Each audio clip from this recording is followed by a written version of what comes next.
Now, if you've been selling on eBay for a while, you probably want to keep an eye out for what I'm going to show you in this video because it can actually take a huge percentage of your profits without you even realizing it. And this is just a recent change, so it's something that I just noticed because I don't often list on my computer. I usually list on my phone.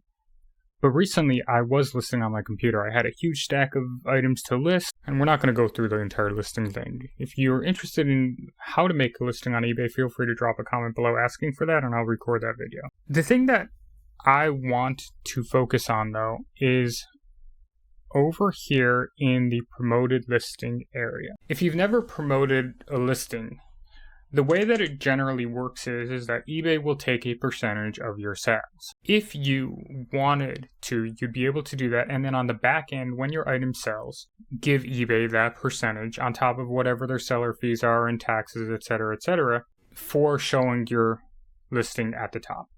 Perfectly fair. Regular old platform fee with something attached to usage. It's a very standard model.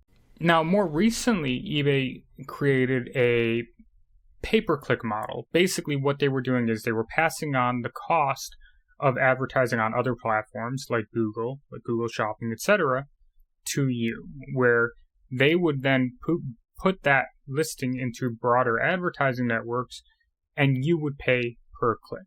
Maybe that's worth it. I personally prefer the percentage model. So I've stuck with that. They've had the pay-per-click model out for a while. I haven't used it. I just don't think it needs to. I don't think you need to when eBay has as much traffic as they do. And there's still some discoverability from search engines into eBay. So I just didn't think I necessarily needed to do that.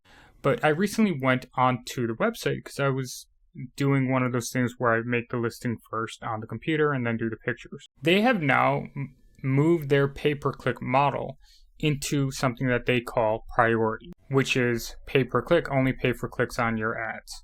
And this is why I think it's important. If you've been listing on the computer before, when you got to this section, there was just a little toggle right over here to the right where you would toggle it on, and then from there, you would select your percentage. That has now moved, and pretty much exactly where you were before toggling on your percentage-based sales, they've created a toggle for priority, which is the pay-per-click model. And then on the left, they have another box with a toggle, which is general, which is your percentage-based model. So you can come over here and you can do this. Compared to this, if you turn this on, then you do your campaign target daily ad budget. Some people may not even realize that. They might just toggle it on. There's a lot of people who don't even think about changing this percentage. You see this suggested. When you turn it on, they give you a suggested rate. They're saying for this category, this smart wool base layer crew neck here is just a throwaway listing. They're saying that I should promote it 11.8%. So a lot of people don't even change that. And that's one of the ways that eBay gets you is just with having very high suggested percentages. But now where the toggle for promoted listings was before, now they've put the pay-per-click right there. And so if you're not realizing it, you can be in a position where it's just going to spend $5 a day if you don't think about it and you just toggle it on. Make sure that you do go in and change your percentage rather than using the suggested one that they gave you. Then go ahead, list awesome stuff. I hope that you have an absolutely wonderful day, and I'll talk to you later.